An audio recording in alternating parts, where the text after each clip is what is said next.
علیکم ورحمۃ اللہ وبرکاتہ۔ ان الحمد للہ نحمده ونستعینه ونستغفره ونؤمن به ونتوکل علیہ ونعوذ باللہ من شرور انفسنا ومن سیئات اعمالنا من يهده اللہ فلا مضل له ومن يضلل فلا هادی له ونشهد أن لا إله إلا الله وحده لا شريك له ونشهد أن محمدًا عبده ورسوله أما بعد فأعوذ بالله من الشيطان الرجيم بسم الله الرحمن الرحيم يا أيها الذين آمنوا كتب عليكم الصيام كما كتب على الذين من قبلكم لعلكم تتقون ایاما معدودات فمن كان منكم مريضا او على سفر فعدة من ايام اخر وعلى الذين يطيقونه فدية طعام مسكين فمن تطوع خيرا فهو خير له وان تصوموا خير لكم ان كنتم تعلمون صدق الله مولانا العظيم۔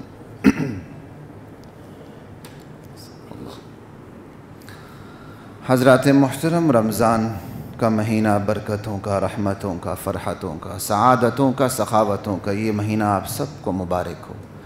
اللہ کی ذات اس مہینے سے مجھے، آپ کو، حاضرین کو، غائبین کو، پوری امہ کو مستفید ہونے کی توفیق عطا فرمائے۔ رمضان کریم کے حوالے سے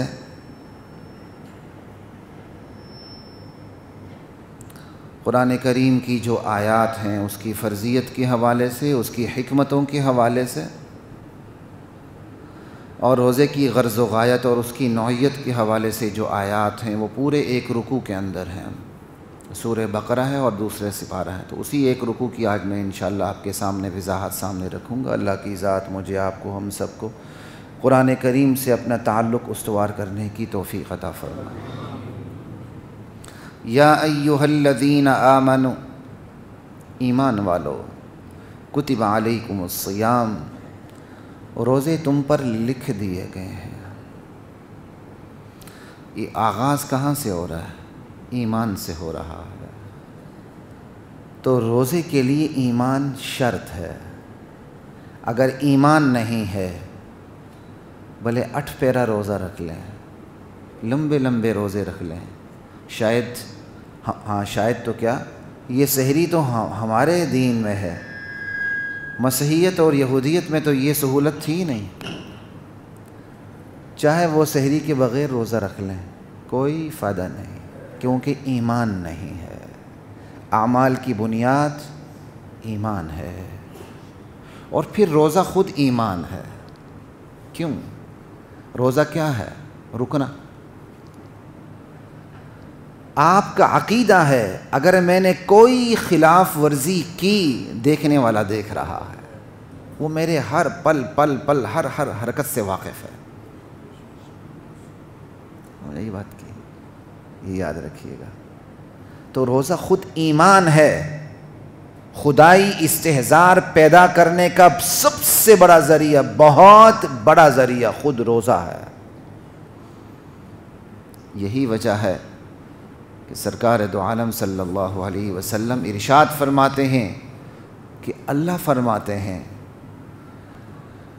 کہ ہر عمل کا اجر 10 گنا سے 700 گنا تک چلا جاتا ہے، لیکن روزے کی حالت اس سے مختلف ہے۔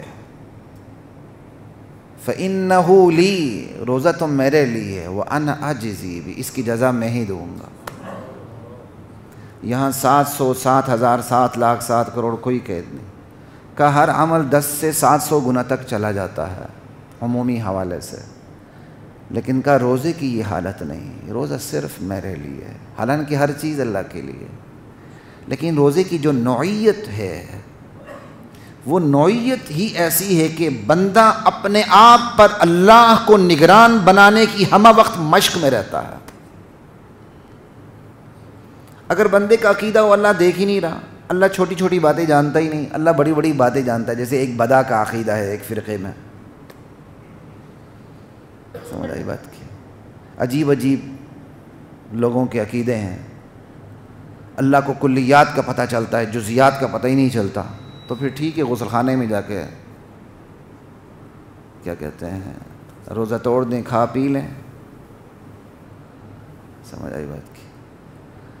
تو روزہ اپنے اوپر اللہ کو نگران بنانے کی مشق ہے، اور یہی تو ایمان ہے۔ اور اس مشق سے قاری صاحب کہاں ہیں یار؟ یہ تو آج تھوڑا سا یہ اسپیکر چیخ رہا ہے۔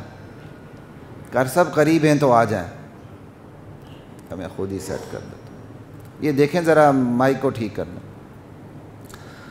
تو اس مشق سے اگر یہ استحضار ہمہ وقت پیدا ہو گیا باقی 11 مہینے بھی، تو انسان کی زندگی بن گئی نا کہ ہمہ وقت اللہ میرے اوپر نگران ہے۔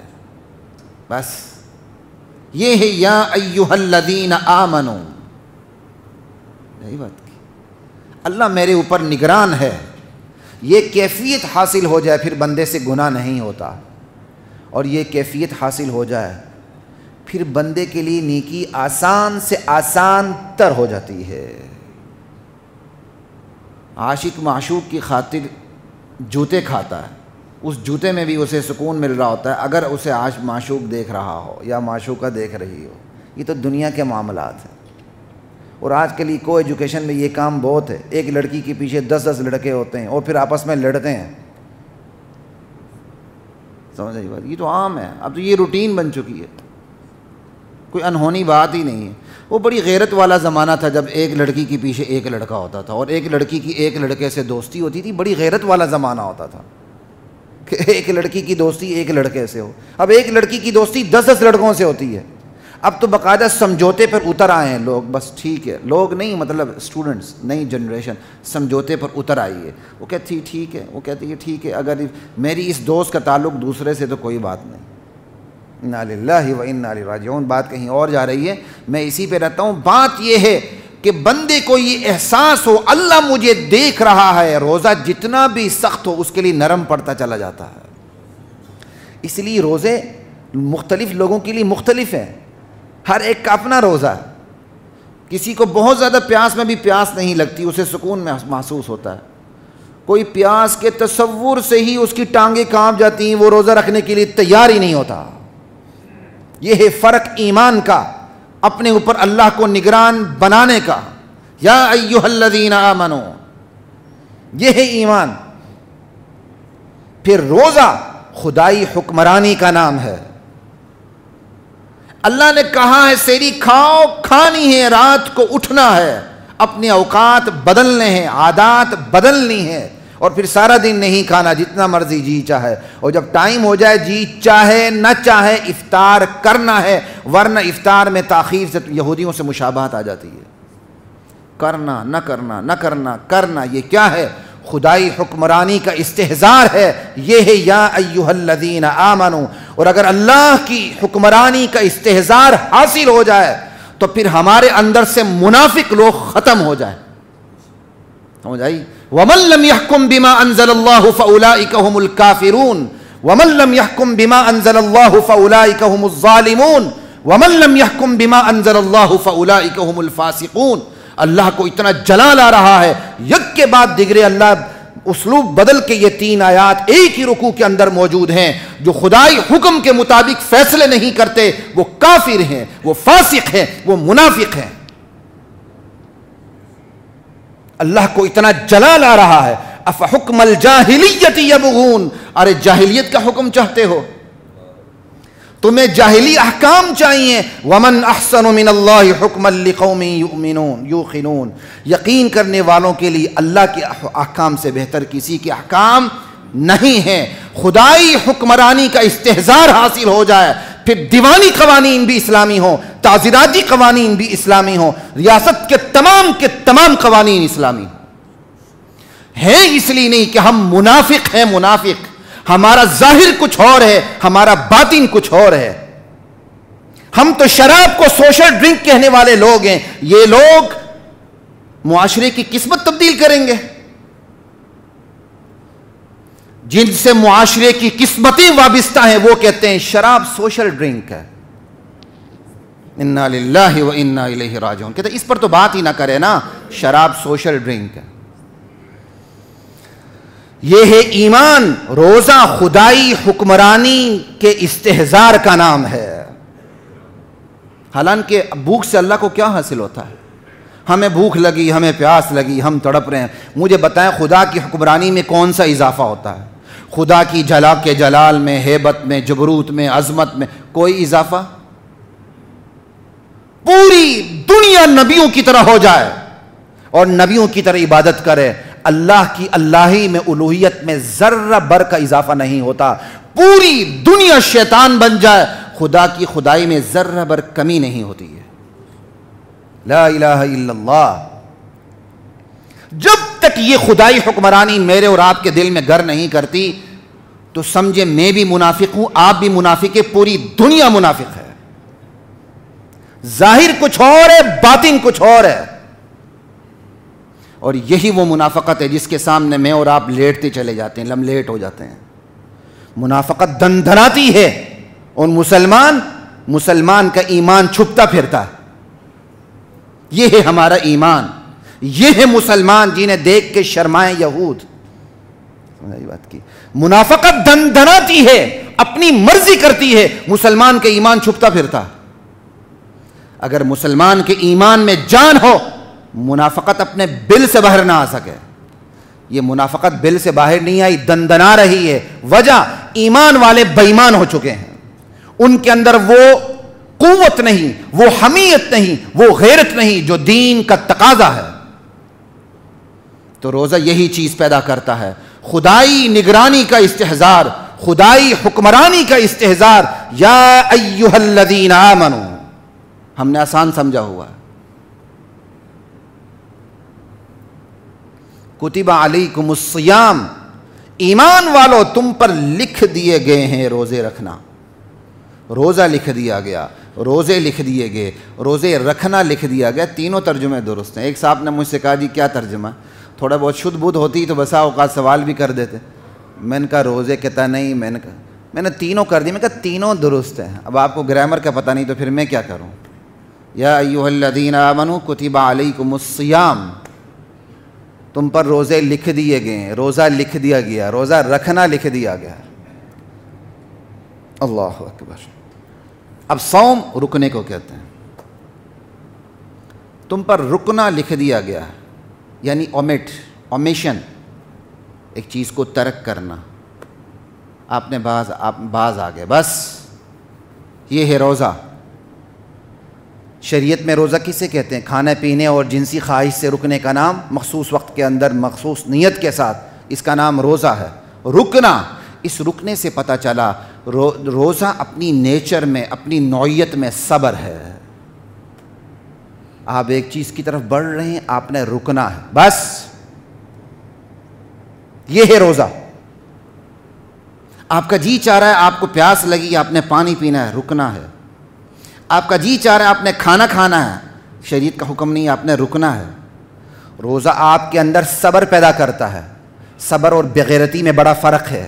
لوگ اپنی بغیرتی اور بے حمیتی اور دیوسی کو صبر سمجھ لیتے ہیں, بات غلط ہے. یہ بال برابر فاصلہ ہوتا ہے, ادھر صبر ہے ادھر بغیرتی ہے.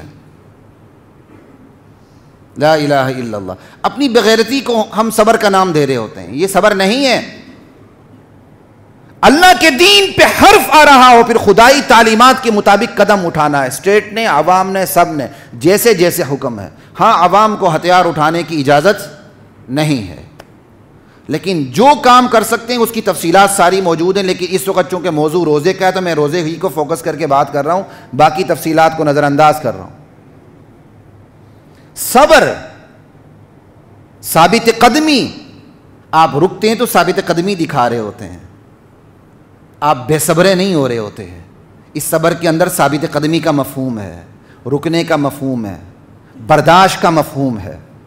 صیام, اس صوم کے اندر برداشت ہے, ثابت قدمی ہے. یہ 29-30 روزے میرے اور آپ کے اندر برداشت پیدا کرتے ہیں. برداشت کا مطلب یہ نہیں ہے دین کو کوئی ماں بہن کی گالی دے تو برداشت کریں, یہ بےغیرتی ہے. ذاتیات پہ کوئی بات کرے آپ برداشت کریں تو یہ صبر ہے. دین پہ بات کرے اور آپ آنکھ بند کریں, یہ صبر نہیں ہے. یہ بغیرتی ہے۔ پھر شریعت نے جو حکم دیا ہے کہ آپ نے کرنا کیا ہے، وہ جو 3 درجات ہیں، برائی کو ہاتھ سے ختم کریں، زبان سے ختم کریں، دل سے ختم کریں، یہ میں کئی دفعہ بیان کر چکا ہوں۔ پھر اس کے مدارج الگ الگ ہیں، جو جس درجے کا صرف وہی کام کرے، بس دوسرا کام کرنے کی اسے اجازت نہیں ہے۔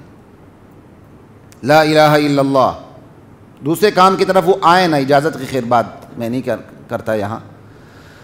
تو کتب علیکم الصیام، روزہ اپنی نیچر میں، اپنی نوعیت میں صبر کا نام ہے۔ 29-30 دن اپنے اندر صبر پیدا کر لیں، ثابت قدمی پیدا کر لیں، باقی دنوں میں آسانی ہو جاتی ہے۔ لا الہ الا اللہ۔ اس صبر سے رزلٹ کیا نکل رہا ہوتا ہے؟ اس صبر سے آپ کے اندر نرمی آتی ہے، شائستگی آتی ہے، شکستگی آتی ہے، بندہ ٹوٹ جاتا ہے، عاجزی آ جاتی ہے، انکساری آ جاتی ہے، بھوک لگی آپ کھا نہیں رہے، آپ کا جسم کمزور پڑتا ہے۔ کہتے ہیں روزے سے طاقت ملتی ہے، بھائی روزے سے تو جسم کمزور ہوتا ہے، بھائی روزے سے روح کو طاقت ملتی ہے، جسم کمزور کر کے روح کو مضبوط کیا جا رہا ہے۔ نہیں تو جب آپ کھانا پینا نہیں کریں گے، شکستگی آئے گی، نرمی آئے گی، انکساری آئے گی، عاجزی آئے گی، بندے کو دوسرے کی بھوک کی سمجھ لگے گی، دوسری کی پیاس کی سمجھ لگے گی، دوسری کی ضروریات زندگی کی سمجھ لگے گی، وہ گرے گا، وہ چھوٹا ہو جائے گا، وہ اس کو اپنی ذات چھوٹی محسوس ہوگی کہ میں بہت حقیر ہوں، اور جب بندہ اپنے آپ کو حقیر سمجھ لیتا ہے تو پھر وہ اللہ کو پا لیتا ہے۔ یہ ہے صبر کا نتیجہ۔ تو روزہ اپنی نوعیت میں صبر ہے۔ کتب علیکم الصیام، تم پر روزہ لکھ دیا گیا ہے۔ روزہ جس نے صحیح طرح رکھا اس کے اندر صبر آ گیا۔ کما کتب علی الذین من قبلکم، جیسے تم سے پہلی امتوں پر لکھ دیے گئے تھے۔ اتنی بڑی خبر دینا کہ پہلی امتوں پر بھی روزے فرض تھے، بجز وحی کے ممکن نہیں ہے۔ ایک نبی امی بتا کیسے سکتا ہے بغیر وحی اللہ تعالیٰ کے؟ اتنی بڑی خبر دینا ایک امی ماحول کے اندر جہاں کوئی پڑھا لکھا نہیں ہے کہ تم سے پہلی تمام امتوں پر روزے فرض تھے، یہی تو دلیل نبوت ہے۔ کما کتب علی الذین من قبلکم، کتنا بڑا دعویٰ ہے قرآن کا۔ اور پھر جتنی تحقیق کرتے چلے جائیں آپ کو روزے نکلتے چلے جائیں گے امتوں کے اندر، یہاں تک کہ غیر آسمانی لوگ بھی، آسمانی مذاہب کے لوگ بھی روزے رکھتے ہیں۔ ان کی پھر اپنے اپنے غرض ہوتے ہیں، بلکہ یہودیت اور مسیحیت میں بھی روزے کی غرض کیا ہے؟ بلاؤں کو دور کرنا، روحانی کیفیات حاصل کرنا۔ اور آج کل جدید جدت پسندوں کے ہاں روزے کی غرض کیا ہے؟ ڈائٹنگ۔ انا للہ و انا، یہ کوئی ڈائٹنگ پروگرام نہیں ہے، ڈائٹنگ آپ کو ضمنی طور پر حاصل ہو جاتی ہے۔ یہودی اور مسیحیوں کے ہاں روزے کی غرض و غایت، پرپز اس کا کیا ہے؟ بلاؤں کو دور کرنا، روحانی کیفیات حاصل کرنا۔ اور آج کی جدت پسندوں کے ہاں ڈیٹنگ ہے۔ بھائی یہ نہیں ہے، روزے کی غرض و غایت آگے ساری آ رہی ہے۔ لعلکم تتقون، لعلکم تشکرون، پھر صبر ہے، بہت کچھ ہے، پھر قربت مع اللہ ہے، سارا یہ سارے اسی کے اندر آتے ہیں روزے کے مقاصد میں، بنیادی طور پر لعلکم تتقون۔ تو کتب علیکم الصیام کما کتب علی الذین من قبلکم، اللہ تعالیٰ کہتے گھبراؤ نہیں، جتنی بھی امتیں گزر چکی ہیں نا سب روزے رکھا کرتے تھے، تم کوئی نئے نہیں ہو، روزے آسانی سے بندہ رکھ سکتا۔ اللہ تعالیٰ حوصلہ دے رہے ہیں ان الفاظ سے، کما کتب علی الذین من قبلکم۔ اور غرض و غایت کیا ہے کہ روزے سے کوئی اللہ کو فائدہ حاصل ہوگا؟ کہ نہیں، لعلکم تتقون، تمہیں فائدہ حاصل ہوگا، تم متقی بن جاؤ گے، تمہارے اندر تقویٰ کی ایک مستقل کیفیت پیدا ہو جائے گی۔ متقی کسے کہتے ہیں؟ تھوڑی دیر کے لیے نماز پڑھنے والے کو متقی نہیں کہتے ہیں، تھوڑی دیر کے لیے آنکھ کی خیانت نہ کرنے والے کو متقی نہیں کہتے ہیں، تھوڑی دیر کے لیے کان کی خیانت سے باز آنے والے کو متقی نہیں کہتے ہیں۔ تقویٰ نفس کی ایک مستقل کیفیت کا نام ہے۔ وہ کیفیت کیا ہے؟ اللہ کی ناراضی سے بچتے ہوئے چلنے کا نام تقویٰ ہے۔ یہ ایک مستقل کیفیت ہے، اور یہ مستقل کیفیت 29-30 کے روزوں سے حاصل ہو جاتی ہے۔ لعلکم تتقون، کیونکہ روزے کے اندر اومیشن کا پہلو زیادہ ہے، رکنا۔ تو تتقون کے اندر بھی اومٹ ہے، رکنا، اگرچہ کمیشن بھی ہے کہ آپ اللہ تعالیٰ کے اعمال کو پورا کرتے ہیں تو کمٹ ہی کر رہے ہیں نا، لیکن اس کے اندر اومیشن زیادہ ہے۔ کمیشن جو ہے وہ لعلکم تشکرون کے اندر زیادہ ہے، آپ شکر کرتے ہیں۔ شکر کے طریقے کیا ہیں؟ آپ بندگی بجا لاتے ہیں، اللہ کا دامن پکڑ لیتے ہیں، اسی کے پیچھے چلتے ہیں. اس کے اندر پھر کمیشن زیادہ ہے. لعلکم تتقون میں کمیشن زیادہ ہے, لعلکم تشکرون میں کمیشن زیادہ ہے. اور اسی کا نام دین ہے کہ آپ omit کریں یا کمٹ کریں, آپ کریں باز آئیں یا رکیں, شریعت کی مرضی کے مطابق رکیں. آپ نے کرنا ہے شریعت کی مرضی کے مطابق کرنا ہے, آپ نے رکنا ہے شریعت کی مرضی کے مطابق رکنا ہے. یہی لعلکم تتقون, یہی لعلکم تشکرون, یہی روزے کا نتیجہ, یہی روزے کا مقصد.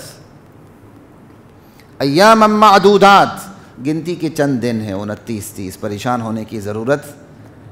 یہ بھی اللہ تعالیٰ بندے کے دل کو سہارا دے رہے ہیں. ایام معدودات. اور تقوی بچنا, مستقل کیفیت جو بتا دی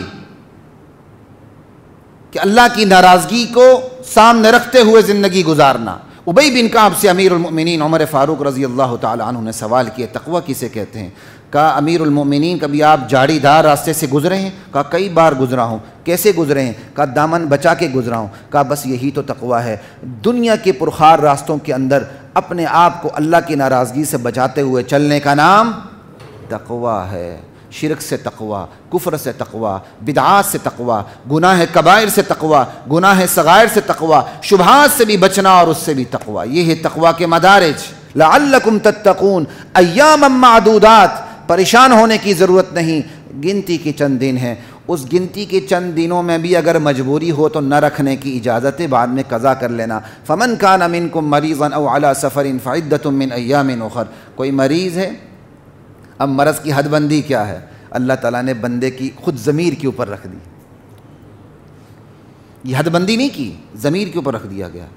اگر تمہاری بیماری ایسی ہے کہ روزہ رکھنے سے اس بیماری میں اضافہ ہوتا ہے, وہ بیماری بڑھ جاتی ہے, پھر تمہیں اجازت ہے. اوہو سر میں درد ہو رہا ہے, بس روزہ نہیں رکھا. بھائی آپ کے روزہ نہ رکھنے سے معاف ہو جائے گا, پہلے تو یہ بتاؤ نا. یہ سر درد اللہ کو پتہ نہیں ہے کہ کتنے سر میں درد ہے؟ اس سر درد کی وجہ سے تو آپ باقی کوئی کام نہیں چھوڑتے. عدالتوں میں بھی پیشی ہوتی ہے, حاضر ہوتے ہیں, کوئی مقدمہ لڑتا ہے, کوئی لڑواتا ہے, کوئی بزنس کرتا ہے, کوئی کرواتا ہے. 24 گھنٹے میں سے 20 گھنٹے آپ لوگ جاگے ہوتے ہیں. جب روزہ آتا ہے تو ایسے ایسے ہو رہے ہوتے ہیں. اللہ کو پتہ نہیں؟ اللہ کو پتہ ہے میرے اور آپ کے دل کے اندر, دماغ کے اندر کیا گھسا ہوا ہے. تو اللہ تعالیٰ بھی تو اللہ ہے نا. اللہ تعالیٰ نے ظرف پہ چھوڑ دیا ہے تو پھر اللہ تعالیٰ کو پتہ بھی ہے کہ واقعی بندے کو تکلیف ہے جس سے وہ روزہ نہیں رکھ سکتا. اور ایک دیندار ڈاکٹر بھی آپ کو کہہ دے کہ آپ کے لیے روزہ درست نہیں ہے فی الوقت, ہم نہ رکھیں. دیندار ڈاکٹر, جو ڈاکٹر خود روزہ نہیں رکھتا, اس کے مشوروں پر عمل کرنے کی کوئی گنجائش بالکل نہیں ہے. فمن کان منکم مریضا او علی سفر, یا آپ سفر پر ہیں, 77 کلومیٹر کا سفر ہے, 48 شرعی میل ہے, 3 دن کا سفر. آپ سفر پہ جا رہے ہیں, آپ سفر پہ روانہ ہو جاتے ہیں, آپ کو اجازت ہے, لیکن بعد میں آپ کو رکھنا ہوگا. فمن کان منکم مریضا او علی سفر فعدۃ من ایام اخر. نہ رکھو یار, بعد میں رکھ لو. وعلی الذین یطیقونہ فدیۃ طعام مسکین, اور جو بالکل مشکل سے روزہ رکھ سکتے ہیں, ہانپتے پہنچتے ہیں, یعنی اس سے مراد شیخ فانی ہے, یہ فقہ کی اصطلاح ہے. ایسے بوڑھے لوگ جو بالکل رکھ ہی نہیں سکتے, مر کے جا کے وہاں تک پہنچ سکتے ہیں, ان کو اجازت ہے کہ وہ روزہ نہ رکھیں اور روزے کے مقابلے میں فدیہ دیں. جوان بھی ایسی بیماری میں مبتلا ہو سکتا ہے, آکسیجن کی پرابلم ہوتی ہے, جب تک وہ انہیلر نہ لیں ان کا گزارا نہیں چلتا, موت قریب آ جاتی ہے, تو پھر وہ نہ رکھیں, فدیہ دیں. لیکن اللہ تعالیٰ نے صحت دے دی, اب رکھ سکتے ہیں, تو فدیہ سمپل چیریٹی, سمپل صدقہ ڈونیشن ہو گیا. آپ کو دوبارہ روزے رکھنے ہوں گے, لیکن روزہ بندہ کسی سے رکھوا نہیں سکتا, یہ بھی یاد رکھیں. اس کا اپنا روزہ کہاں جائے گا؟ اپنا روزہ جائے یا نہ جائے, شریعت میں کوئی ایسی ایگزامپل موجود نہیں ہے کہ بندہ خود روزہ نہ رکھے دوسروں سے رکھواتا پھر ہے. یہ کوئی آغا خانیت نہیں, اسلام ہے, سمجھ آئیے. یہ کوئی ہندو مت اور سکھ مت نہیں ہے, یہ اسلام ہے. لا الہ الا اللہ. وعلی الذین یطیقونہ فدیۃ طعام مسکین فمن تطوع خیرا فہو خیر اللہ. اس آیات کی اور بھی بہت سی تشریحات ہیں, لیکن وقت ملا تو میں اختتام پہ ذکر کروں گا, ابھی نہیں, کیونکہ میں اس پورے رکوع پہ بات کرنا چاہتا ہوں. فمن تطوع خیرا فہو خیر اللہ. اب جس نے فدیہ دینا ہے تو جو خود کھاتا ہے وہی خوراک ایک روزے کے بدلے میں 2 ٹائم دے دے مسکین کو. فمن تطوع خیرا فهو خیر اللہ. لیکن اگر وہ زیادہ دے دیتا ہے یعنی بہت اچھی خوراک دے دیتا ہے، جو اب خود کھاتا ہے اس سے اچھی دے دیتا ہے، 2 ٹائم کا نہیں دیتا، 4 ٹائم کا دیتا ہے ایک روزے کے بدلے میں، تو یہ اس کے لیے بہتر ہے. لیکن اللہ نے کہا وَأَن تَصُومُوا خَيْرٌ لَكُمْ إِن كُنتُمْ تَعْلَمُونَ. روزہ رکھنا ہی تمہارے لیے بہتر ہے اگر تم روزے کی افادیت اور اس کے منافع کا تمہیں پتہ ہو. اس لیے صرف سفر پہ جانے سے روزہ نہ چھوڑو، تھوڑی سی بیماری سے روزہ نہ چھوڑو، معمولی مشقت ہوتی ہے تو اس مشقت کو برداشت کر کے روزہ رکھ لو، یہ تمہارے لیے بہتر ہے اللہ کہتے ہیں. باقی سفر پہ ابھی بھی یہاں سے کوئی ہوائی جہاز پہ بھی چلا جائے تو اس کا روزہ توڑ سکتا ہے. لیکن اللہ مشورہ دے رہے ہیں توڑنا. اللہ ہوتے ہوئے مشورہ دے رہے ہیں، آپ اندازہ کر لیں. اللہ ہوتے ہوئے مشورہ دے رہے ہیں، آرڈر نہیں دے رہے. یہ ہے اللہ کا عدل، یہ ہے اللہ کا انصاف، یہ ہے اللہ کی رحمت. لا الہ الا اللہ. اللہ ہوتے ہوئے یہاں آرڈر نہیں دے رہے ہیں، بات کو آپشنل رکھ رہے ہیں کہ مشورہ ہے رکھنا تمہارے لیے بہتر ہے، کیونکہ اس میں وہ برکتیں، بندہ نفل روزے قضا روزے ساری زندگی رکھے، ایک رمضان کا جو روزہ ہے ادا روزہ اس کا مقابلہ نہیں ہو سکتا. وَأَن تَصُومُوا خَيْرٌ لَكُمْ إِن كُنتُمْ تَعْلَمُونَ. اللہ ہوتے ہوئے مشورہ دے رہا ہے. اور یہاں بندہ 2 قطرے کی ملاپ سے پیدا ہوتا ہے، اس کی ڈیگیں دیکھو آسمان پہ جاتی ہیں، اس کی اوقات، اس کے چھپے چھپے کام، سمجھ آئی بات کی، خدا کو چیلنج کر رہے ہوتے ہیں اور وہ بڑا خوش ہو رہا ہوتا ہے. کیا میں چالاکیاں دکھا رہا ہوں، کیا میں منافقت دکھا رہا ہوں، دنیا کو پتہ ہی نہیں چل رہا. دنیا کو پتہ چلے نہ چلے، میری اور آپ کی منافقت کا اللہ کو پتہ ہے. اللہ گردن ضرور دبوچے گا، یہاں نہیں تو وہاں انشاءاللہ. بچ کے بندہ نہیں جا سکتا. 2 ٹکے کے اختیارات میری جیب میں نہیں آتے ہیں، میں اپنی اوقات سے باہر چلا جاتا ہوں، میں اپنے پاجامے سے باہر آ جاتا ہوں، کیونکہ وہ 2 ٹکے کے اختیارات چند دن کے لیے مجھے ملے ہیں. بس جس نے میری گردن میں سریا ڈال دیا ہے، اور جس گردن میں سری آ جائے انشاءاللہ العزیز اللہ اس گردن کے سر کے اوپر لینٹر ڈال کے رکھتے ہیں. یا آج نہیں تو کل، کل نہیں تو کل. یہ دین ہے، کوئی مذاق کی بات نہیں ہے. لا الہ الا اللہ واللہ اکبر. ہم نے دین کو مذاق سمجھ لیا ہے. نتھو پھتو للو پنجو کوئی بھی آ جائے دین پہ بات کرے. ہمارے واش روم کو بھی صاف کرنے والا سویپر ہو تو 100 سویپرز میں سے ایک کا انتخاب کرتے ہیں، یہ سب سے اچھا کرتا ہے. دین کی بات آ جائے تو میراثی کو بٹھانے کی کوشش کرتے ہیں ممبر کے اوپر، میراثی کو خدا کی قسم بٹھانے کی کوشش کرتے ہیں. پاکستان کی پہلی مردم شماری کے اندر دینی تعلیم کا کوئی خانہ نہیں تھا، شاید آج بھی نہیں ہے. مولانا شبیر احمد عثمانی جو بانیان پاکستان میں سے ہیں، ان کو ان پڑھوں کے کھاتے میں لکھا گیا تھا. ان پڑھوں کے کھاتے میں. کیا سمجھتے ہیں آپ؟ مولانا شبیر احمد عثمانی، استادوں کے استاد، شیوخ الحدیث ہیں، عربی میں ان تصنیفات کی بہتات ہیں ان کو ان پڑھوں کے کھاتے میں لکھا گیا تھا.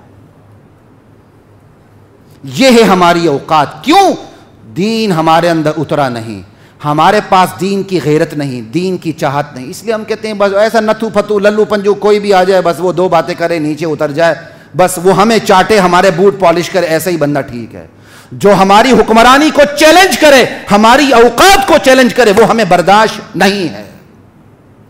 تو میری اور آپ کی برداشت سے کیا ہوتا ہے؟ میری اور آپ کی برداشت سے کیا ہوتا ہے؟ اللہ کی ذات مجھے بھی دیکھ رہی ہے، آپ کو بھی دیکھ رہی ہے، سب کو دیکھ رہی ہے. اللہ کا عدل کہیں چھپ کے نہیں جاتا. اللہ کے عدل میں منافقت نہیں ہے. اللہ کا عدل ایسے ظاہر ہوتا ہے، لیکن اللہ کے ہاں ڈیل ضرور ہے. جب پکڑتا ہے پھر اللہ چوں کرنے نہیں دیتا. شہر رمضان الذی انزل فیہ القرآن، یہ رمضان کا مہینہ ہے جس میں قرآن اتارا گیا ہے. یہ رمضان کی عظمت بیان ہو رہی ہے. رمضان وہ مہینہ ہے جس میں قرآن اتارا گیا ہے. اللہ اکبر. بھئی قرآن تو 21-22 سال کے مختصر عرصے میں نازل ہوا ہے، تو کیا مطلب قرآن اتارا گیا ہے؟ تو رمضان کے علاوہ اترا. لوح محفوظ سے آسمان دنیا پر بیت العزہ میں پورا قرآن یک بارگی رمضان میں اتارا گیا. پھر اس بیت العزہ سے جبرائیل امین کے توسط سے محمد رسول اللہ صلی اللہ علیہ وسلم کے سینے اطہر پہ جو آغاز ہوا قرآن کی وحی کا، وہ بھی رمضان سے ہوا۔ غار حرا میں جو وحی آئی اقرأ بسم ربک الذی خلق، اس کا آغاز رمضان سے ہوا اور شب قدر سے ہوا۔ انا انزلناہ فی لیلۃ القدر، ہم نے اس قرآن کو لیلۃ القدر میں اتارا ہے۔ اس کا مطلب بیت العزہ میں بھی اترا تو لیلۃ القدر میں اترا، وہاں سے جب آغاز ہوا تو وہ بھی، اس کا آغاز بھی لیلۃ القدر سے ہوا۔ یہ ہے شہر رمضان الذی انزل فیہ القرآن، جس میں ہم نے قرآن جیسی کتاب اتاری۔ قرآن کیا ہے؟ اللہ تعالیٰ نے اس کی یہاں 3 صفات بیان کی۔ قرآن کیا ہے؟ کہدی للناس وبینات من الہدی والفرقان۔ قرآن کی 3 صفاتیں، سرتاپا سراسر ہدایت ہی ہدایت ہے۔ جو قرآن کو پڑھے تعصب کی اینک اتار کے، جو ہم جس کلچر میں یوز ٹو ہو چکے ہیں نا، اس کلچر کو پیچھے پھینک دیں، پھینک کے براہ راست قرآن کریم کا مطالعہ کریں۔ جو عقائد کی باتیں ہیں وہ دل میں خود بخود اترتی چلی جائیں گی، خود بخود اترتی چلی جائیں گی۔ ہاں اگر آپ نے کسی مسلک کی اینک پہن رکھی ہے یا کسی کلچر اور لچر کی اینک پہن رکھی ہے، کثافتیں اور ثقافتیں چڑھا رکھی ہیں اپنے دماغ پر، تو پھر یضل بہ کثیرا ویہدی بہ کثیرا، قرآن سے پھر ہدایت نہیں آتی بلکہ گمراہی آتی ہے۔ پھر قرآن ایسے لوگوں کی گمراہی کا ذریعہ بنتا۔ لا الہ الا اللہ۔ ایسے بھی لوگ ہیں قرآن پڑھتے ہوئے انہوں نے معجزات انبیاء کا انکار کر دیا۔ موسیٰ علیہ السلام نے لاٹھی ماری، پانی سائڈ پہ ہو گیا، پہاڑ کی طرح کھڑا ہو گیا، کہا نہیں، ٹک ٹک کرتے کرتے اوپر گئے تھے۔ یہ پانی مارنے کا معجزہ ہی نہیں ہے۔ بڑی بڑی باتیں کرتے ہیں لوگ، قرآن پڑھتے ہوئے قرآن کا انکار کرتے ہیں۔ سمجھائی بات کی؟ تو سراسر ہدایت ہے ایک، وَبَيِّنَاتٍ مِّنَ الْهُدَىٰ، واضح تعلیمات پر مشتمل ہے۔ قرآن کے اندر ایچ پیچ نہیں ہے، فلسفیانہ موشگافیاں نہیں ہیں۔ شاعر نے یہ کہا ایک پوری قوم ادھر چلی جاتی ہے، نہیں، علامہ صاحب کا مطلب یہ ہے ایک پوری قوم ادھر چلی جاتی ہے۔ پوری زندگی انسان کی شاعری کی تشریحات میں خرج ہو جاتی ہے۔ بڑا ترس آتا مجھے ایسے لوگوں کے اوپر۔ علامہ صاحب نے یہ کہا ادھر چلے گئے، علامہ صاحب نے کہا یہ ادھر چلے گئے، پوری زندگی علامہ صاحب کے اشعار کی خدمت میں گزر گئی۔ یہ کیا خدمت کی آپ نے؟ ایک انسان کی شاعری کے پیچھے اتنا پڑھنا کہ قرآن و سنت کو بھول جانا، سب کچھ بھول جانا، علامہ صاحب کو لے کے بیٹھ جانا۔ کوئی مولانا ظفر علی خان کو لے کے بیٹھا ہوا ہے، کوئی کس کو لے کے بیٹھا ہوا ہے۔ شاعری کا میں انکار نہیں کرتا، لیکن جس کا جتنا حق ہے اتنا ہی ٹائم دے، اس سے زیادہ بس آپ کو جو صاف سمجھ آ رہی ہے۔ قرآن واضح تعلیمات پر مشتمل ہے، فلسفیانہ موشگافیوں سے خالی ہے۔ آپ پڑھتے جائیں گے قرآن اترتا چلا جائے گا۔ 2 صفات قرآن کی، تیسری صفت والفرقان، حق و باطل کے درمیان فرق کرنے والی کتاب ہے۔ آپ پڑھیں گے قرآن کے اندر زو معنی باتیں نہیں ہوں گی۔ ہاں فقہی مباحث بہت ہیں، ان فقہی مباحث میں ایک نہیں 100 معنی بھی آتے ہیں۔ وہ مجتہدین کا کام ہے کہ انہوں نے مسائل کا استخراج اور کنسیو کیسے کرنا ہے، لیکن جہاں تک بات ہے ایمانیات کی، وہ الف با تا سا اے بی سی سے بھی زیادہ آسان ہے۔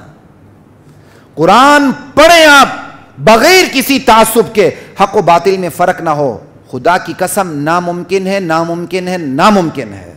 یہ اللہ اپنے قرآن کی صفت بیان کر رہا ہے۔ قرآن حق و باطل کے درمیان فرق رکھنے والی کتاب ہے۔ یہ حق و باطل کو قریب آنے نہیں دیتی، ان کو الگ الگ الگ تھلگ رکھتی ہے۔ پھر قرآن پڑھنے والے کا مزاج بھی ایسے ہی بن جاتا ہے۔ یہ ہے ایسا قرآن۔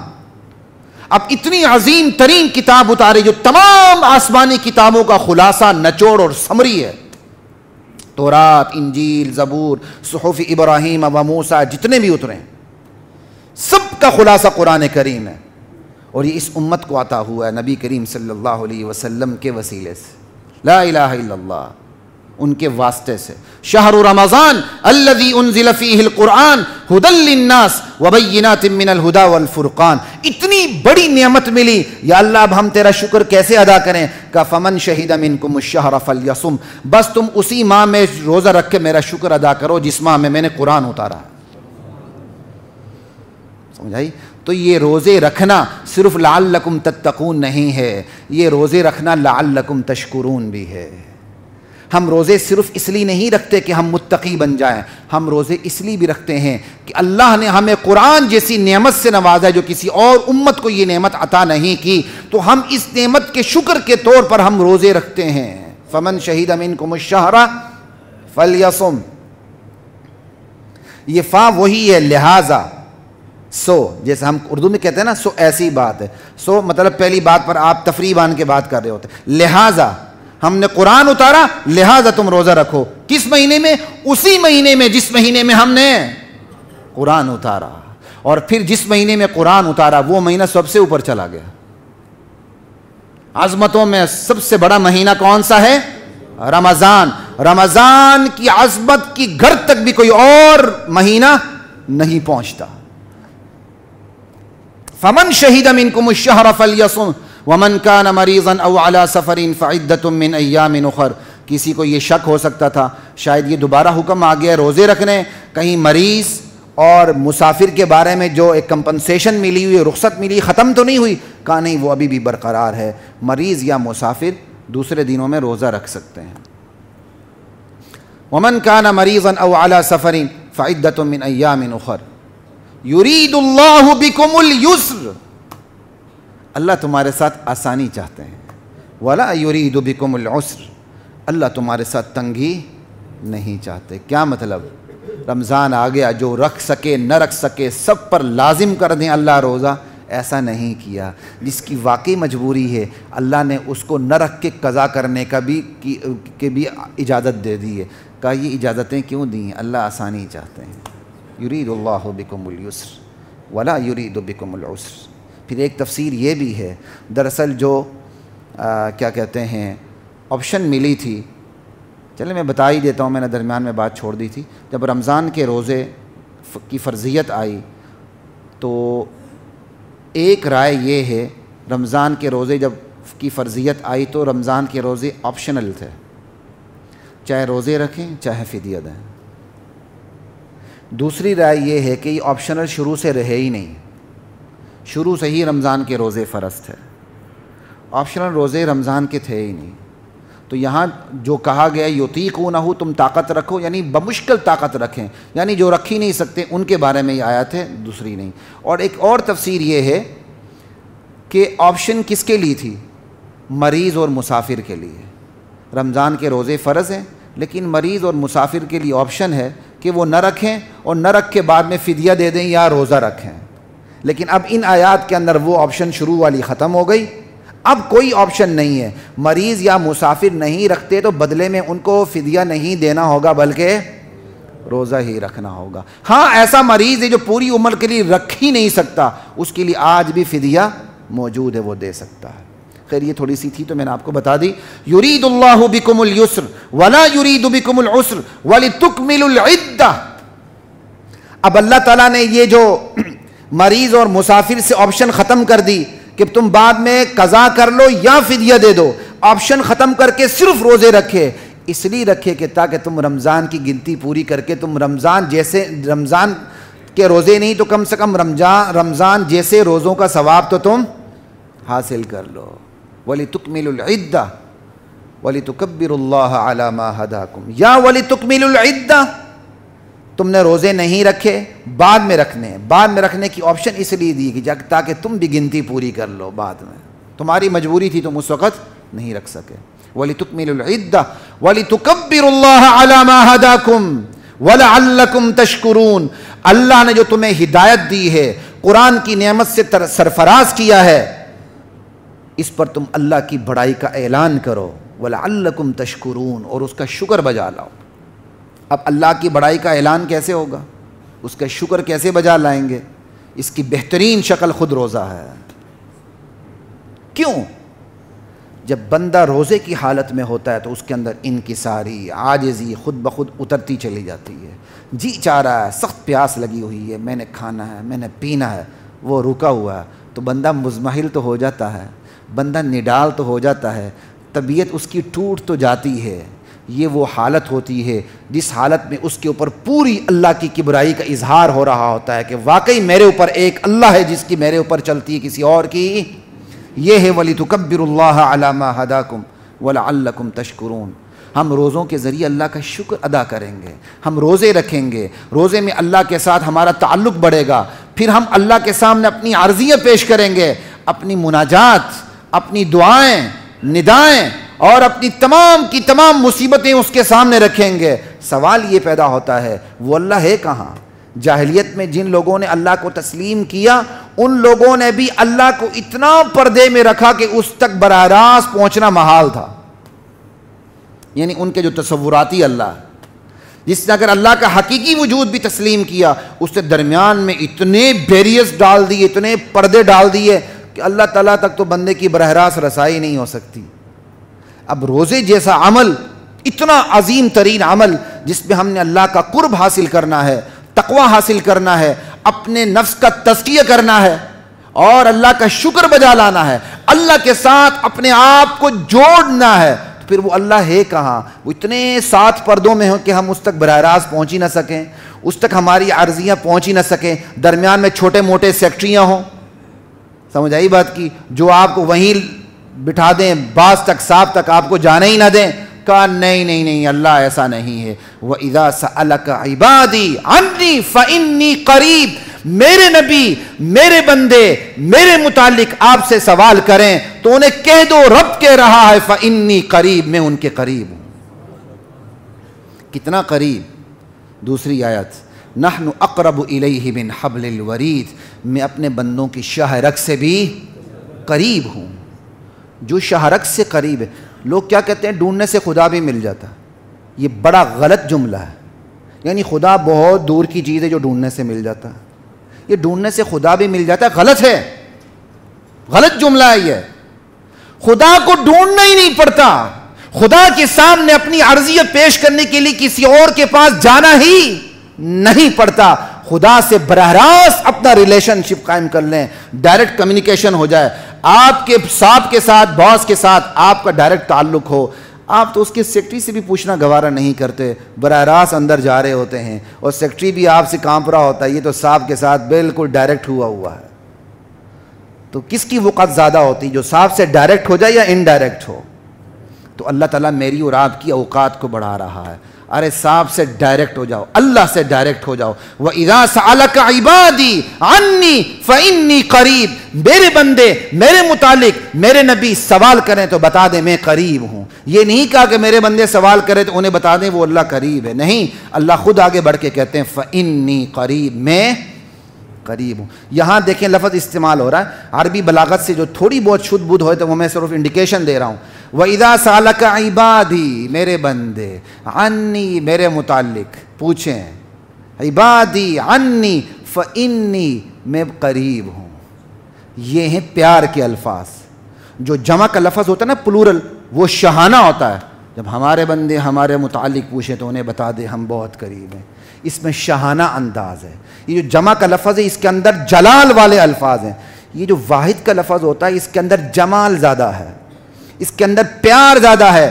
میرے بندے، قل یا عبادی، میرے نبی آپ کہہ دیں اے میرے بندو، الذین اسرفوا علی انفسہم، مجھے معلوم ہے گناہوں سے تم اپنے جانوں پر تم ظلم کر چکے ہو، پھر بھی اللہ کہہ رہا ہے تمہیں لا تقنطوا من رحمت اللہ، پھر بھی میں اللہ تمہیں کہہ رہا ہوں کہ میری رحمت سے پھر بھی کبھی مایوس نہ ہونا۔ جس رخسار کو بہا ہوا آنسو تر کر دیتا اس پر جہنم کی رسوائی حرام کر دی جاتی ہے۔ لا الہ الا اللہ، یہی ہے وَإِذَا سَأَلَكَ عِبَادِي عَنِّي فَإِنِّي قَرِيب۔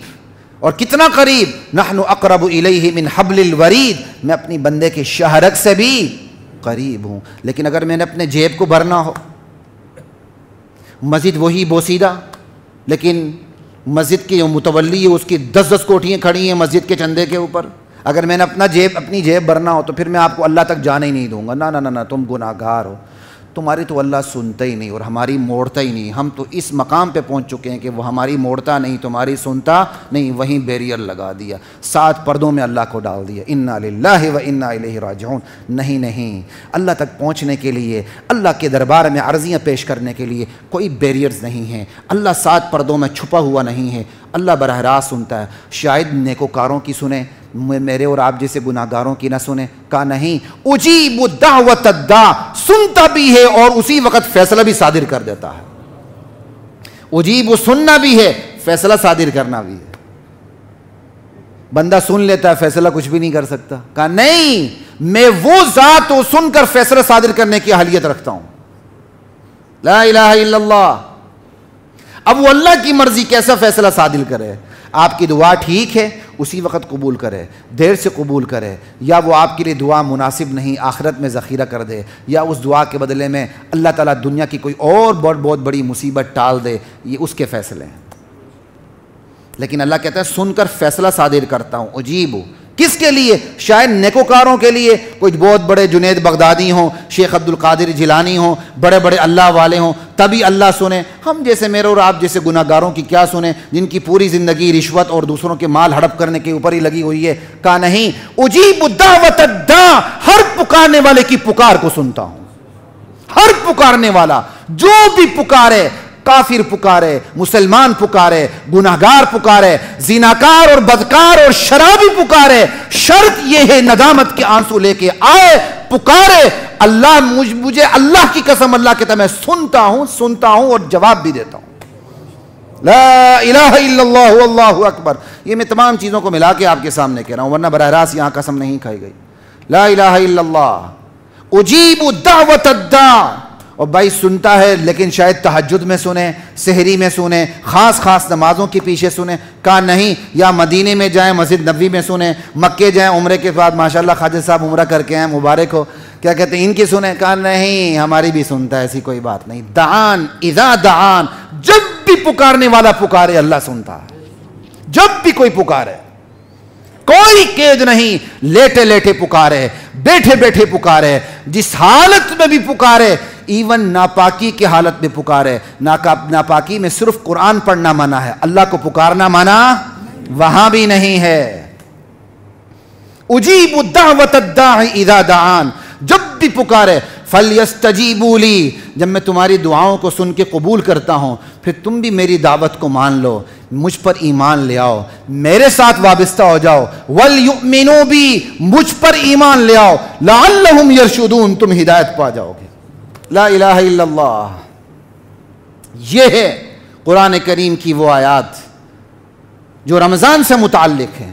آگے رمضان میں یہودیوں میں تو عشاء کی نماز کے بعد یا سونے کے بعد دوسرا روزہ شروع ہو جاتا تھا. شروع میں ہمارے ہاں بھی یہ تھا کہ آنکھ لگ گئی تو اگلا روزہ شروع ہو گیا.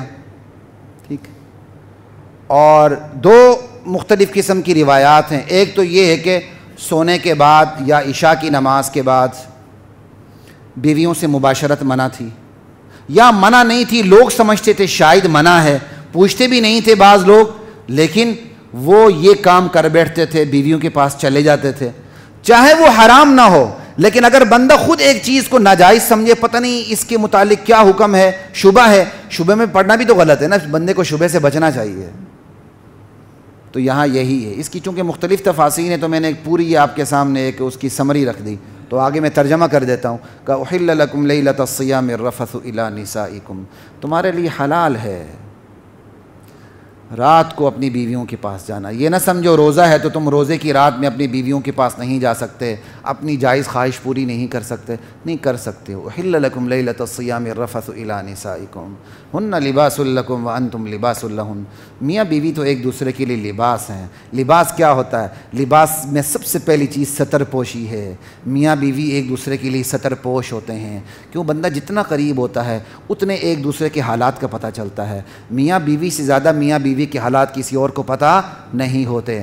کہا میاں بیوی تم دو تو ایک دوسرے کے لیے لباس ہو, ستر پوش ہو, پردہ پوش ہو. لباس کی دوسری خصوصیت کیا ہے؟ زینت. بندے کے لیے لباس خوبصورت لگتا ہے, میاں بیوی ایک دوسرے کے لیے زینت ہیں. اس لیے شادی کر لیا کریں, اگر ایک ہے تو دوسری بھی کر لیا کریں, زینت بڑھ جائے گی انشاءاللہ, ایسی کوئی بات نہیں ہے. لیکن آپ کی بیویاں پھر میرے درس میں آنے کو آپ کو اجازت نہیں دیں گی انشاءاللہ, یہ بھی پکی بات ہے. احل لکم لیلۃ الصیام الرفث الی نسائکم. سمجھ آئی؟ ستر پوشی بھی آ گئی, زینت بھی آ گئی. لباس ہتھیار ہے, بندہ جنگ میں جنگی لباس پہنتا ہے. لباس ہتھیار ہے, حیا کو بچانے کا ذریعہ ہے. میاں بیوی بھی ایک دوسرے کے لیے ہتھیار ہیں. میاں کے لیے ہتھیار گناہوں سے بچنے کا ذریعہ اس کی بیوی ہے. بیوی کے لیے ہتھیار حیا کو اپنے اوقات میں رکھنے کے لیے اس کا میاں ہے. ہن لباس لکم وانتم لباس لہن علم اللہ انکم کنتم تختانون انفسکم. اللہ کو پتہ چل گیا تم چپکے چپکے خیانت کرتے تھے. تو بعض لوگوں نے یہ رات، ایک تفسیر یہ کہ رات کو منع تھا، منع کے باوجود بعض لوگ بیویوں کے پاس چلے گئے. اور ایک اوپینین یہ ہے تفسیر میں کہ منع نہیں تھا لیکن واضح تعلیمات بھی نہیں تھی. یہودی عیسائی جاتے نہیں تھے تو مسلمان بھی، بعض مسلمانوں کے دل میں بھی آ گئی شاید منع ہو، لیکن دل میں آنے کے باوجود وہ چلے جایا کرتے تھے. علم اللہ انکم، اللہ کہتے ہیں تمہارا چپکے چپکے اس طرح جانا مجھے پتہ چل گیا، مجھے پتہ ہے. فتاب علیکم، اس اللہ نے تم پر رحمت سے توجہ ڈال دی. وعفا عنکم، تم سے درگزر بھی کر دیا. فلا نباشروہن وابتغوا ما کتب اللہ لکم، اب تمہیں اجازت ہے بیویوں کے ساتھ دل جوئی کر سکتے ہو، ان کے ساتھ تم مجلس اختیار کر سکتے ہو، جماع اور مباشرت کر سکتے ہو. فلا نباشروہن، لیکن کس کے لیے؟ محض لذت کے لیے. کیا آپ تالے لگا دیں، خاندانی منصوبہ بندی کر دیں، فیملی پلاننگ کر دیں، باقی خالی مزے لیں، پھر تو جانور اور انسان میں فرق ختم ہو جاتا ہے. وابتغوا ما کتب اللہ لکم، اللہ نے جو تمہیں اجازت دی مباشرت کی، مباشرت ضرور کرو، لیکن وہ اولاد جو اللہ نے تمہاری مقدر میں لکھ دی اس کو تلاش کرو. یہ ہے نکاح کا اصل مقصد. جو نسبندیاں کراتی ہیں وہ عورتیں منافقات ہیں، یاد رکھیں، وہ شریعت کی نظر میں منافقات ہیں. یہاں میاں بیوی مل کے نسبندی کروا دیتے ہیں، یا میاں زبردستی نسبندی کروا دیتا ہے، یا ایسے واقعات بھی سامنے آئے ہیں کہ بیوی نسبندی کروا دیتی، میاں کو پتہ ہی نہیں ہوتا. میاں بیچارہ اپنی کوشش میں لگا ہوتا ہے، آج نہیں تو کل اولاد، آج نہیں تو کل اولاد. وہ اولاد کہاں سے ہوگی؟ وہ سے پہلے ہی کیا کرتے ہیں، رکھ کٹا کے رکھ دیے، بند کر دیے. یہ منافقات ہیں شریعت کی نظر میں، یاد رکھیں. شریعت میں نکاح کا اصل مقصد اولاد کی طلب ہے. اللہ کو اس امت کی کثرت اور قوت مطلوب ہے. نبی علیہ السلام کی حدیث ہے، تزوج الولود الودود، ایسی عورتوں سے شادیاں کیا کرو جو محبت بھی زیادہ کریں اور بچے بھی زیادہ جنیں. ولود، بچے زیادہ جننے والی. نسل سے پتہ چل جاتا ہے ہر چیز کا. آپ مرغی خریدتے ہیں تو جا کے کوئی 10 دن انتظار تو نہیں کرتے کتنے انڈے دیتی ہیں، نسل سے پتہ چلتا ہے. عورتوں کا بھی نسل سے پتہ چلتا ہے کہ اس نسل میں عورتوں کیا کہتے ہیں، اولاد کی کثرت ہوتی ہے. اللہ کے نبی نے ترغیب دی ہے ایسی نسل کی عورتوں سے شادی کرو جو محبت بھی زیادہ کرتی ہیں اور اولاد بھی زیادہ جنتی ہیں. ایک دفعہ خود میں نے ایک عورت کا کراس کویسچن سنا اس طرح، کوئی ہم بچے جننے کی مشین ہیں؟ میں نے دل میں کہا لکھ لعنت اس کے اوپر. کہا نہیں تو اب کہہ رہا ہوں، اللہ تعالیٰ نے عورت کو مشین بنایا ہے، یہی تو اس کی خوبی ہے. اگر عورت کے اندر یہ مشین نہ ہو تو وہ بیچاری عورت تو عادی بھی نہیں ہے، باج ہے. باج عورت کی ہمارے معاشرے میں کیا قدر ہوتی ہے، اللہ کے ہاں تو قدر ہے ہی ہے. اللہ تعالیٰ نے نبیوں کی پرورش بھی ماں کے گود میں کی. نبی بھی اسی راستے آیا جس راستے میں اور آپ آتے ہیں. ماں کی اس سے بڑی قدر اور کیا ہو. آج وہ ماں کہہ رہی کہ میں اولاد جننے کی کوئی مشین ہوں. انا للہ و انا الیہ راجعون. ماں بنی ہے تو اسی اولاد جننے کی مشین کی وجہ سے بنی ہے جو اللہ تعالیٰ نے اس کے اندر رکھ دی ہے. یہی ماں کی عظمت اور مقام ہے، یہ اس کی عظمت اور مقام کی وجہ ہے، مدر کاز ہے. فلا نباشروہن وابتغوا ما کتب اللہ لکم وکلوا واشربوا حتی یتبین لکم الخیط الابیض من الخیط الاسود من الفجر. کھاؤ پیو، مباشرت بھی کر سکتے ہو. کب تک؟ جب تک صبح کی سفید داری سیاہ داری سے الگ نہ ہو جائے. لا الہ الا اللہ. اس کا مطلب وہاں تک مباشرت بھی جائز ہے. آپ وہاں تک مباشرت کریں گے، سحری تو نہیں کھا سکے، روزہ شروع ہو جائے گا. تو ناپاکی کی حالت میں روزہ رہتا ہے، یہ بات یاد رکھیں. اگرچہ آپ کو پہلے فارغ ہو جانا چاہیے، لیکن اگر آپ ایسا نہیں کرتے، ناپاکی کی حالت میں آپ کا روزہ کے آغاز ہو جاتا ہے تو روزہ خراب نہیں ہوتا، روزہ ہوتا ہے. اپنے آپ کو پاک کر لیجیے. ویسے اس مہینے میں تھوڑا سا بندہ صبر کر لے تو کون سی جان جاتی ہے. سمجھ آئی بات کی؟ لا الہ الا اللہ. اللہ اکبر. اور پھر یہ کفارہ اگر میاں بیوی پر زبردستی کرے، اور بیوی اتنی مجبور ہو جائے کہ میاں واقعی زبردستی کر لے. خیر مجھے یہ بات تو سمجھ نہیں آتی لیکن فقہی مسئلہ آپ کو بتا رہا ہوں. میاں اتنی زبردستی کر لے کہ بیوی نہ چاہتے ہوئے, تو پھر میاں پر 60 روزے مسلسل رکھنے کفارہ ہے. بیوی کے لیے وہ ایک ہی روزہ ہے, قضا ہے, کفارہ نہیں ہے. لیکن یہ ثابت کرنا ہوگا کہ بیوی نے اپنی پوری کوشش کی بچنے, نہ کر کے وہ خود ہی تھلے آ جائے اور کہ جی نہیں اس نے مجھ پر مجبوری, اس نے مجھ پر کیا کہتے ہیں زبردستی کی تھی. تو یہ کوئی زبردستی نہیں ہے, بات یہ یاد رکھیں. شرعی مسئلہ بتا رہا ہوں, شریعت میں شرم نہیں. نہ کر کے خود ہی کیا کہتے ہیں روزے کی حالت میں ہی کام ہو جائے. تو دونوں کو مسلسل 60 روزے رکھنے ہوں گے. اگر ایک بھی روزہ درمیان میں چھوٹ گیا دوبارہ 60 روزے شروع کرنے ہوں گے. اس لیے کم سے کم روزے میں دن کی حالت میں اپنے اوپر قابو رکھا کریں. لا الہ الا اللہ. ولا تباشروہن وانتم عاکفون فی المساجد. جب تم اعتکاف میں ہو تو پھر تمہیں مباشرت کی اجازت نہیں. سوال پیدا ہوتا ہے مسجد میں بندہ اعتکاف میں ہو تو پھر مباشرت کے کیا مطلب؟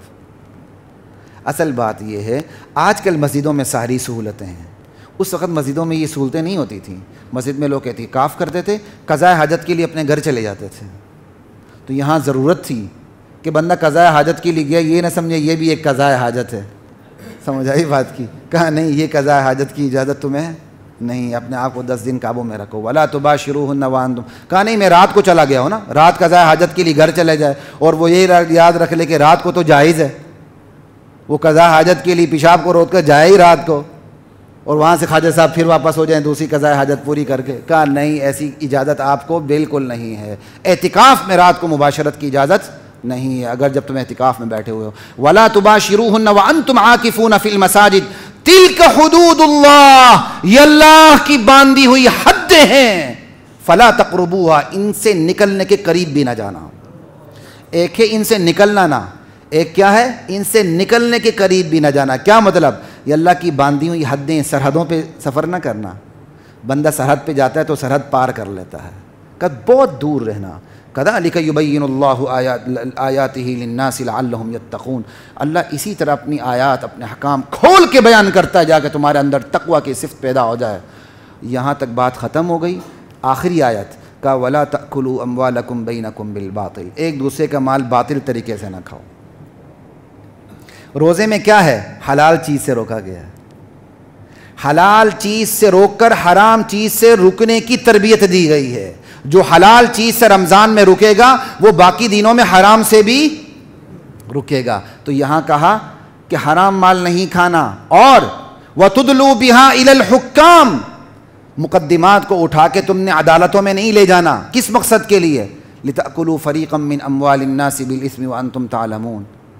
کہ جس کے خلاف تم مقدمہ لے جا رہے ہو تمہیں خود معلوم ہے کہ وہ مدعا علیہ جو ہے وہ برحق ہے, حق پر ہے, لیکن تمہیں پتہ ہے اس کے پاس اپنی زمین کی ملکیت کے ثبوت نہیں ہے, اس کے پاس دستاویز نہیں ہے. تم نقلی دستاویز تیار کر کے عدالت کے اندر چلے جاتے ہو. عدالت عالم الغیب تو نہیں ہے, اس نے ظاہری رودات پہ, مقدمے کی رودات پہ فیصلہ کرنا ہے, اور عدالت مقدمے کی رودات کو دیکھتے ہوئے فیصلہ کر لے, اور مدعا علیہ جو حق پر ہے اس کے خلاف فیصلہ آ جائے. اللہ کے ہاں تم بچ نہیں سکتے. نبی کریم صلی اللہ علیہ وسلم کی حدیث ہے, اگر تم میرے پاس, اللہ کے نبی کی حدیث کا مفہوم ہے کہ تم میرے پاس مقدمہ لے کے آتے ہو, ایک چرب زبان ہوتا ہے, اور اپنی چرب زبانی کی وجہ سے وہ بات کو زیادہ اچھی طرح بیان کر دیتا ہے. میں اس پر کیا وہ دوسرا خاموش رہے یا بات نہ کر سکے, اور میں چرب زبانی کی وجہ سے اس کے حق میں فیصلہ کر دوں, تو جس کے حق میں فیصلہ کیا اور حقیقت میں وہ حقدار نہیں ہے تو میں نے اس کے لیے آگ کا فیصلہ کیا. وہ کوئی اپنے لیے کوئی چیز نہیں لے جا رہا بلکہ جہنم کا ٹکڑا لے جا رہا ہے, آگ کا ٹکڑا لے جا رہا ہے. اس لیے ان چیزوں سے بچیں کہ عدالت میں جا کے آپ کسی کا بیڑا غرق کریں اور میں اور آپ پھر بچ جائیں. آخری 2 الفاظ آپ کو جو میں سمرائز کر کے کہنے لگا ہوں. روزہ اصل میں نفس کی تربیت کا نام ہے, روح کی تربیت کا نام ہے, اور اس تربیت کا آغاز کہاں سے ہوتا ہے؟ روزہ ایمان ہے, روزہ احتساب ہے, روزہ اپنے آپ پر اللہ کو نگران بنانے کی مشق ہے, اپنے آپ پر اللہ کو حکمران سمجھنے کی مشق ہے, اور حلال سے بچ کر حرام سے بچنے کی مشق ہے. اور روزے کے بارے میں یاد رکھیں, روزہ سراسر اطاعت ہے, کیونکہ کتب علیکم, تم پر لکھ دیا گیا. جب لکھ دیا گیا ہم نے اطاعت کرنی ہے.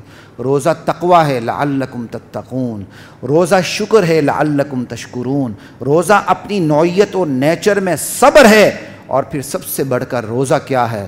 روزہ تعلق مع اللہ ہے، بندے کا اللہ سے اب تعلق استوار ہو جاتا ہے، اللہ کے ساتھ اس کی ڈائریکٹ کمیونیکیشن شروع ہو جاتی ہے، اللہ کے ساتھ اس کی سرگوشی شروع ہو جاتی ہے، اللہ سے بندہ ہم کلام ہو جاتا ہے، پھر بندہ اب پیار میں ساری باتیں اللہ سے منوانے لگتا ہے۔ منوانا یہ نہیں کہ اللہ مجبور ہو جائے، اللہ مجبور نہیں ہوتا، اللہ کیا کہتے ہیں اپنے بندے کی اوقات کو دیکھتے ہوئے فیصلے کرنے لگتا ہے۔ اللہ کی ذات مجھے آپ کو ہم سب کو روزے کے اہداف حاصل کرنے کی توفیق عطا فرمائے۔ وآخر دعوانا الحمدللہ رب العالمین۔